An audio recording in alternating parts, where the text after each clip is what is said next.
प्रश्न नंबर 1040। चंद्रगुप्त मौर्य के समय सौराष्ट्र का राज्यपाल कौन था? अशोक, बिंदुसार, वैश्य पुष्यगुप्त, यवनराज, तुषार। तो प्रश्न क्या है आपका? चंद्रगुप्त मौर्य के समय सौराष्ट्र का राज्यपाल कौन था? तो सौराष्ट्र के राज्यपाल आप कौन थे? वैश्य पुष्यगुप्त। अगला प्रश्न आपका 1041। अशोक के शासनकाल में कुमार कहाँ नियुक्त थे? तो कुमार किस जगह नियुक्त थे? तक्षशिला, उज्जैनी एवं जूनागढ़ में थे कि तक्षशिला, तोसली एवं उज्जैनी में थे? तक्षशिला, तोसली एवं सोपरा में थे कि उज्जैनी, मथुरा एवं एरागुड़ी में थे? तो अशोक के शासनकाल में कुमार कहाँ नियुक्त थे? तो वो आपके नियुक्त थे नंबर बी, तक्षशिला, तोसली एवं उज्जैनी में। ठीक है, तो कुमार कहाँ नियुक्त थे आपके? तक्षशिला, तोसली एवं उज्जैनी में।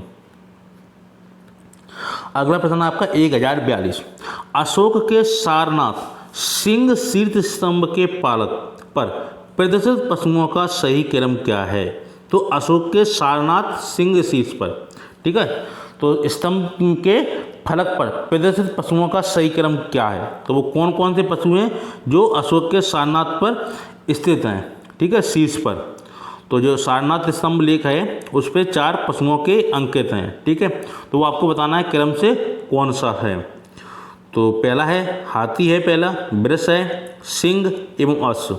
दूसरा क्या है? हाथी है, अश्व है, वृष है एवं सिंह है।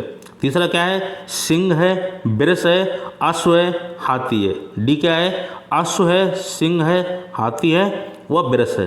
तो आपको 1 से 42 का सोचना है आंसर क्या है आपका, सोचिए। तो वो है आपका नंबर डी। सबसे पहले अश्व, फिर सिंह, फिर हाथी, फिर वृष। तो अशोक के जो सारनाथ स्तंभ पर शीर्ष पर है ना, तो जो क्रम है पशुओं का वो सबसे पहले कौन सा है? अश्व, घोड़ा है पहले, फिर शेर है, फिर हाथी है, उसके बाद वृष। वृष माने बैल। तो पहले घोड़ा, फिर सिंह, फिर हाथी, उसके बाद बैल। अगला प्रश्न आपका 1043। मौर्य काल में दंड विधान थे अत्यंत नरम दिए जाते थे, काफ़ी कठोर दिए जाते थे, काफ़ी लचीली या उपयुक्त में से कोई नहीं? तो मौर्य काल में दंड विधान था वो आपका कैसा था? काफ़ी कठोर, यानी कि जो दंड प्रथा थी वो काफ़ी कठोर दी जाती थी अपराधी को, है ना, जिससे कि अपराधी अपराध ना करे। इसलिए दंड विधान मौर्य काल में कैसा था? काफ़ी कठोर। अगला प्रश्न आपका 1044। मौर्य काल में तक्षशिला के प्रसिद्ध शिक्षा केंद्र के द्वार किन वर्णों के लिए खुले थे? तो ब्राह्मणों, क्षत्रियों के लिए, केवल ब्राह्मणों के लिए, ब्राह्मणों और वैश्यों के लिए, ब्राह्मणों, क्षत्रियों और वैश्यों के लिए। तो मौर्य काल में तक्षशिला के प्रसिद्ध शिक्षा केंद्र के द्वार किन वर्णों के लिए खुले थे? वो आपके खुले थे ब्राह्मणों, क्षत्रियों और वैश्यों के लिए, यानी तीनों के लिए ही खुले थे। ठीक है, तो तक्षशिला में क्या होता था? अध्ययन केंद्र था। ठीक है, मौर्य काल का सबसे बड़ा अध्ययन केंद्र कौन सा था? तक्षशिला। अगला प्रश्न आपका 1045। पाटलिपुत्र के अशोकाराम विहार में, ठीक है, तो आयोजित तृतीय बौद्ध संगीति का अध्यक्षता किसने की थी? तो तृतीय बौद्ध संगीति आयोजन किसके समय हुआ था? अशोक के समय में। कहाँ? पाटलिपुत्र में। ठीक है, तो उसकी अध्यक्षता किसने की थी? रेवत स्तविन ने की थी, महाकश्यप ने की थी, मोगलीपुत्र तिस्य ने की थी कि वसुमित्र ने की थी? तो अशोक के समय में जो तृतीय बौद्ध संगीति का आयोजन हुआ था कहाँ? अशोकाराम विहार में। ये कहाँ है आपका? पाटलिपुत्र में पड़ता है। तो उसकी अध्यक्षता किसने की थी? वो की थी आपकी नंबर सी, मोगलीपुत्र तिस्य ने, है ना, मोगलीपुत्र तिस्य ने की थी। अगला प्रश्न आपका 1046। मौर्य काल में शिक्षा का सर्वाधिक प्रसिद्ध केंद्र था नालंदा, वैशाली, तक्षशिला। तो मौर्य काल में शिक्षा का सर्वाधिक प्रसिद्ध केंद्र था वह कौन था आपका 140 का? वो था आपका सी, तक्षशिला। तो तक्षशिला प्रसिद्ध, ठीक है, उस जमाने में विश्वविद्यालय था। ठीक है, पूरे विश्व के अंदर सबसे बड़ा और सबसे प्रसिद्ध कौन सा विश्वविद्यालय था? वो था आपका तक्षशिला विश्वविद्यालय। ठीक है, तो सबसे अधिक शिक्षा महत्वपूर्ण थी वो तक्षशिला में दी जाती थी ऑल विश्व के अंदर, है ना। तो ये भारत का सबसे प्राचीन विश्वविद्यालय भी है तक्षशिला जी। तो मौर्य काल में शिक्षा का सर्वाधिक प्रसिद्ध केंद्र कौन था? तक्षशिला।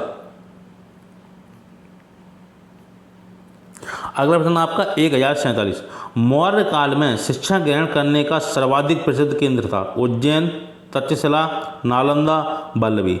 तो मौर्य काल में शिक्षा ग्रहण करने का सर्वाधिक प्रसिद्ध केंद्र कौन था आपका? तक्षशिला, है ना, प्रख्यात विश्वविद्यालय था तक्षशिला।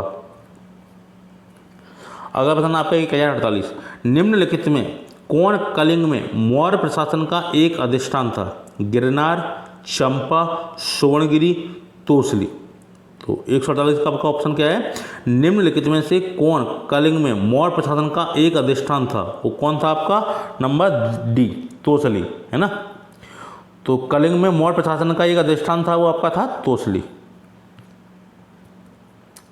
अगला प्रश्न आपका 1049, निम्नलिखित में से कौन सा ग्रंथ उल्लेख करता है कि अशोक ने श्रीनगर या कश्मीर का संस्थापक था, की स्थापना की अशोक ने?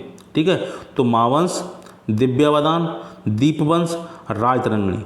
तो किस ग्रंथ में ये जानकारी मिलती है कि अशोक ने कश्मीर को बसाया था, है ना, कश्मीर का संस्थापक था? तो वो था आपकी राजतरंगिणी। ये किसने लिखी थी? ये कल्हण की है ना, कल्हण जो विद्वान थे उन्होंने क्या लिखी थी? राजतरंगिणी, है ना जी। अगला प्रश्न आपका 1050, निम्नलिखित राजाओं में से किसने संघ भेद करने वाले बौद्ध भिक्षु एवं भिक्षुणियों के लिए कठोर दंड का विधान किया था? पुष्यमित्र शुंग ने, अशोक ने, हर्ष ने, शशांक ने। तो प्रश्न का है 1050 का, निम्नलिखित राजाओं में से किसने संघ भेद करने वाले बौद्ध भिक्षु एवं भिक्षुणियों के लिए कठोर दंड का विधान किया था? वो किसने किया था आपका नंबर? वो किया था अशोक ने। अगला प्रश्न आपका 1051, प्रथम भारतीय साम्राज्य स्थापित किया गया था? हर्ष द्वारा, कनिष्क द्वारा, चंद्रगुप्त मौर्य द्वारा, समुद्रगुप्त द्वारा। तो प्रथम भारतीय साम्राज्य स्थापित किया गया था, तो किसके द्वारा स्थापित किया गया था? वो किया गया था चंद्रगुप्त मौर्य द्वारा। ठीक है, तो प्रथम भारतीय साम्राज्य स्थापित करने वाला पहला राजा कौन था? चंद्रगुप्त मौर्य। ठीक है, इसके बाद फिर जाता है कौन? महान अकबर। उसने संपूर्ण भारत पर फिर उसने कब्जा किया था, है ना, क्षेत्रफल था उसका सबसे अधिक, है ना जी। तो उसका भी आगे मध्यकालीन भारत में पढ़ेंगे। लेकिन प्राचीन भारत में जो सबसे, है ना, व्यापक जिसका राज्य था वो कौन था? सबसे शुरुआत की थी किसने? तो वो की थी आपकी चंद्रगुप्त मौर्य द्वारा। ठीक है, तो इसने एक महान राज्य बनाया था। शुरुआत की थी अशोक ने और महान बनाया इसके बाद, लेकिन शुरुआत किसने की थी? चंद्रगुप्त मौर्य ने। ऐसे ही जब मध्यकालीन भारत अपन पढ़ेंगे तो मौर्य के अकबर के बारे में भी जानकारी आपको महत्वपूर्ण मिलेगी, क्योंकि उससे पहले छोटे छोटे टुकड़ों में राज्य था। जब अकबर ने शासन संभाला तब एक विस्तृत भाग पर उसने कब्जा जमाया, है ना, और अपने एक साम्राज्य में स्थापित किया। तो सबसे पहले कौन था? चंद्रगुप्त मौर्य। ठीक है जी, ये दो महान लोग थे, चंद्रगुप्त मौर्य और अकबर महान। ठीक है, इन दोनों लोगों ने क्या किया था? छोटे से राज्य को लेके एक बड़ा राज्य में परिवर्तित कर दिया था इन दोनों ने। ठीक है, तो उनके बाद जो उनके थे उन्होंने थोड़ा बहुत बढ़ाया, लेकिन इन्होंने ज़्यादा मेहनत की दोनों राज्यों को बनाने में।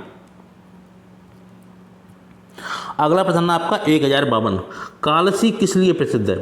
फारसी सिक्कों के लिए, गुप्तकालीन मंदिरों के लिए, अशोक के शिलालेख के लिए, बौद्ध चैत्यों के लिए। तो कालसी किस लिए प्रसिद्ध है? तो प्रसिद्ध आपके अशोक के शिलालेख के लिए। तो कालसी किस लिए प्रसिद्ध है? अशोक के शिलालेख के लिए। अगला प्रश्न आपका 153, कालसी प्रसिद्ध है फारसी सिक्कों के कारण, बौद्ध चैत्यों के हेतु, अशोक के शिलालेख के कारण, गुप्तकालीन मंदिर हेतु। तो कालसी प्रसिद्ध आपके अशोक के शिलालेख के कारण। अगला प्रश्न आपका 1054, निम्न में से किसने सेंट्रोकोट्स, चंद्रगुप्त मौर्य और सिकंदर मान की भेंट का उल्लेख किया है? जस्टिन ने, प्लिनी ने, स्ट्रैबो ने, मेगास्थनीज ने। तो 1054 का ऑप्शन क्या है आपका? वो है आपका जस्टिन। तो जस्टिन ने क्या कहा है? ये सेंट्रोकोट्स और सिकंदर मान की भेंट का उल्लेख किया है। लेकिन इतिहासकारों ने सेंट्रोकोट्स को किसको माना है कि सेंट्रोकोट्स कौन था? तो वो था चंद्रगुप्त मौर्य। ठीक है, तो सेंट्रोकोट्स की तुलना किससे की है? चंद्रगुप्त मौर्य, इसी का नाम माना है चंद्रगुप्त मौर्य का। ठीक है, लेकिन वर्णन किसका हुआ है? सेंट्रोकोट्स का और सिकंदर मान का भेंट का। तो आपको किसने किया था? ये जस्टिन ने किया था। अगला प्रश्न आपका 1055, मौर्य साम्राज्य का पश्चिमी भारत में प्रमुख बंदरगाह था। कावेरीपट्टन, ताम्रलिप्ति, मुंबई, भारूकच। तो मौर्य साम्राज्य का पश्चिमी भारत में प्रमुख बंदरगाह था और कौन सा था आपका? भारूकच, है ना। तो मौर्य साम्राज्य का पश्चिमी भारत में प्रमुख बंदरगाह था, वो कौन सा था? भारूकच। अगला प्रश्न आपका 1056, अंतिम मौर्य सम्राट था। अवंतीवर्मा, जालौक, नंदीवर्धन, बृहद्रथ। तो अंतिम मौर्य सम्राट कौन था आपका? बृहद्रथ। और मौर्य साम्राज्य का स्थापक कौन था? वो था आपका चंद्रगुप्त मौर्य, है ना जी। तो चंद्रगुप्त मौर्य ने क्या किया था? मौर्य साम्राज्य की स्थापना की थी। और अंतिम कौन थे आपके? बृहद्रथ। बृहद्रथ की हत्या किसने की थी? वो की थी आपकी पुष्यमित्र सिंह ने। इसने क्या किया? पुष्यमित्र सिंह ने बृहद्रथ की हत्या करके एक नए वंश की शुरुआत की। कौन सा? शुंग वंश, है ना। तो मौर्य साम्राज्य के बाद कौन सा वंश आपका चलेगा? शुंग वंश। अगला प्रश्न आपका 1057, मौर्य साम्राज्य का अंतिम राजा था। बृहद्रथ, देववर्मन, कुणाल, सालिशुक। तो मौर्य साम्राज्य का अंतिम राजा कौन था? बृहद्रथ, जिसकी हत्या किसने की थी? पुष्यमित्र शुंग ने। 1058, अपने धर्म का प्रचार करने के लिए अशोक ने निम्नलिखित की सेवाएं ली। प्रादेशिक, राजक, युक्त, सभी। तो अशोक ने धर्म का प्रचार करने के लिए किसकी सेवाएं ली? तो ये आपके तीनों की सेवाएं ली, प्रादेशिक, राजक और युक्त की भी, और सभी। अगला प्रश्न आपका 1059, निम्नलिखित में से कौन सा कथन सत्य नहीं है? आइए देखते हैं कौन सा कथन सत्य नहीं है। नंबर 1, 5वें शिलालेख से अशोक के भाइयों के अंतःपुर की जानकारी मिलती है। नंबर बी, अशोक के औपचारिक राज्यारोहण में विलंब हुआ था। नंबर सी, अशोक बिंदुसार के समय तक्षशिला और उज्जैन का वायसराय था। अशोक बिंदुसार का छोटा भाई था। तो अशोक कौन था? तो कौन सा कथन सही नहीं है? तो पहला कथन सही है आपका, 5वें शिलालेख से अशोक के भाइयों के अंतःपुर की जानकारी मिलती है, ये बात तो आपका कथन सही है। नंबर बी, अशोक के औपचारिक राज्यारोहण में विलंब हुआ था, ये बात भी सही है।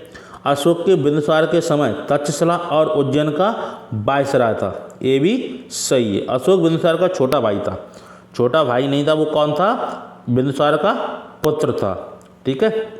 और बिंदुसार पुत्र किसका था? वो था चंद्रगुप्त मौर्य का, ठीक है। तो चंद्रगुप्त का पोता कौन था? अशोक, बिंदुसार का पुत्र था, ठीक है। तो बिंदुसार का छोटा भाई नहीं था अशोक, अशोक बिंदुसार का पुत्र था।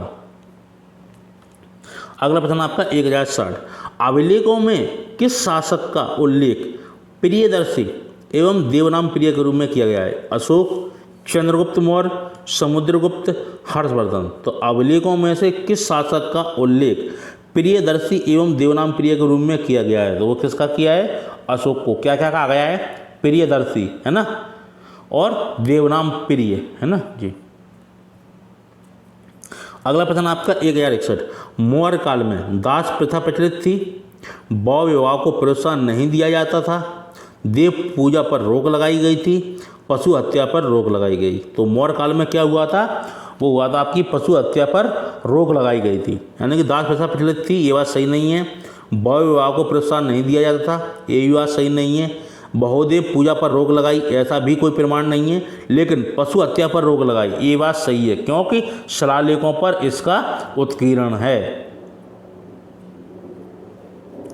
अगला प्रश्न आपका 1062, चंद्रगुप्त मौर्य के बारे में एक गलत कथन बताइए। उसके राज्य में काबुल शामिल था, उसने यूनानियों को हराया, उसने द्वितीय जैन सम्मेलन बुलाया। उपरोक्त कोई कथन गलत नहीं है। तो कौन सा गलत कथन है? उसने द्वितीय जैन सम्मेलन बुलाया, ये बात गलत है। तो चंद्रगुप्त मौर्य के बारे में एक गलत कथन